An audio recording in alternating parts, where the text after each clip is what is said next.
Clip number 323۔ اس clip میں آپ سورہ انعام کی آیت نمبر 145 سے 147 تک کی تلاوت، ترجمہ اور تفسیر قرآن صراط الجنان سماعت فرمائیں گے۔ بسم اللہ الرحمن الرحیم۔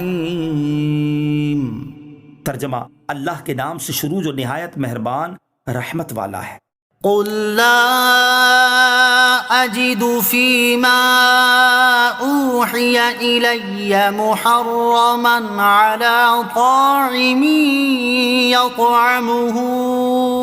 الا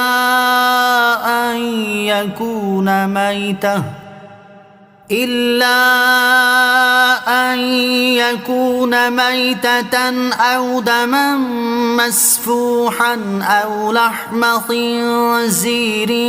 فإنه رجس أو فسقا أهل لغير الله به فمن اضطر غير باغ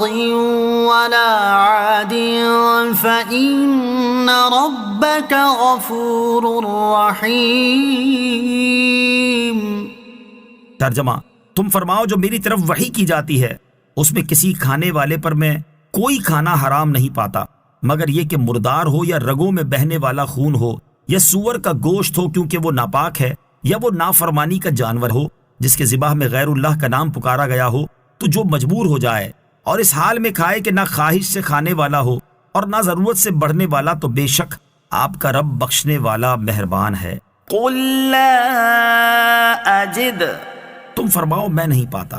یعنی اے حبیب صلی اللہ تعالی علیہ وسلم، آپ ان جاہل مشرکوں سے جو حلال چیزوں کو اپنی من مرضی سے حرام کر لیتے ہیں فرما دو کہ جو میری طرف وحی کی جاتی ہے میں اس میں کسی کھانے والے پر کوئی کھانا حرام نہیں پاتا سوائے ان چار کے: نمبر 1 مردار، نمبر 2 رگوں میں بہنے والا خون، نمبر 3 سور کا گوشت، اور نمبر 4 نافرمانی کا جانور، یعنی جس کو اللہ عز و جل کے علاوہ کسی اور کے نام پر ذبح کیا گیا ہو۔ لہٰذا تمہارا ان دیگر چیزوں کو حرام کہنا باطل ہے جن کی حرمت اللہ کی طرف سے نہ آئی۔ فمن اضطر،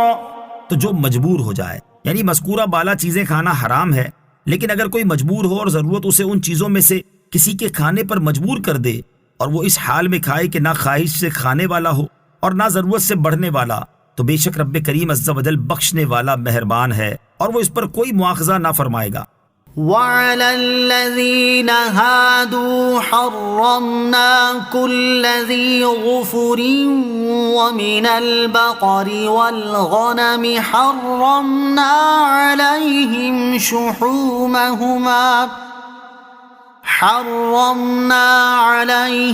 شحومهما إلا ما حملت ظهورهما أو الحوايا أو ما اختلط بعظم ذلك جزيناهم ببغيهم وإنا لصادقون۔ ترجمہ: اور ہم نے یہودیوں پر ہر ناخن والا جانور حرام کر دیا اور ہم نے ان پر گائے اور بکری کی چربی حرام کر دی سوائے اس چربی کے جو ان کی پیٹھ کے ساتھ یا انتڑیوں سے لگی ہو یا جو چربی ہڈی سے ملی ہوئی ہو۔ ہم نے یہ ان کی سرکشی کا بدلہ دیا اور بے شک ہم ضرور سچے ہیں۔ وَعَلَى الَّذِينَ هَادُوا حَرَّمْنَا، اور یہودیوں پر ہم نے حرام کیا۔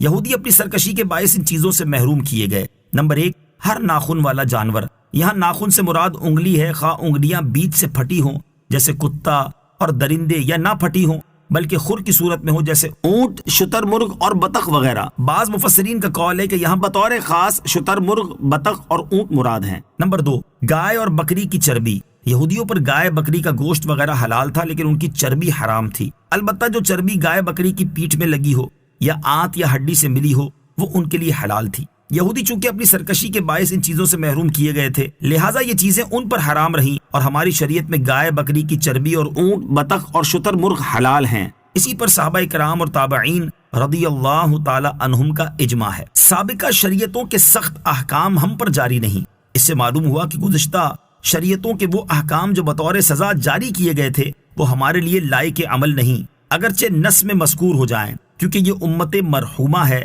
پچھلی امتوں کے سخت احکام ہم پر جاری نہیں۔ فَإِن كَذَّبُوكَ فَقُل رَّبُّكُمْ ذُو رَحْمَةٍ وَاسِعَةٍ وَلَا يُرَدُّ بَأْسُهُ عَنِ الْقَوْمِ الْمُجْرِمِينَ۔ ترجمہ، پھر اگر وہ تمہیں جھٹلائیں تو تم فرماؤ کہ تمہارا رب وسیع رحمت والا ہے اور اس کا عذاب مجرموں پر سے نہیں ٹالا جاتا۔ فَإِن كَذَّبُوكَ، پھر اگر وہ تمہیں جھٹلائیں، یعنی اے محبوب صلی اللہ تعالیٰ علیہ وسلم، ہم نے یہودیوں پر جن چیزوں کے حلال و حرام ہونے کی تمہیں خبر دی، اگر یہودی اسے جھٹلائیں تو آپ فرما دو کہ تمہارا رب عز و جل وسیع رحمت والا ہے، اس لیے وہ جھٹلانے والوں کو مہلت دیتا ہے اور عذاب میں جلدی نہیں فرماتا تاکہ انہیں ایمان لانے کا موقع ملے، ورنہ بہرحال جن پر عذاب الہی کا فیصلہ ہو جاتا ہے تو ان سے ٹالا نہیں جاتا اور پھر عذاب اپنے وقت پر آ ہی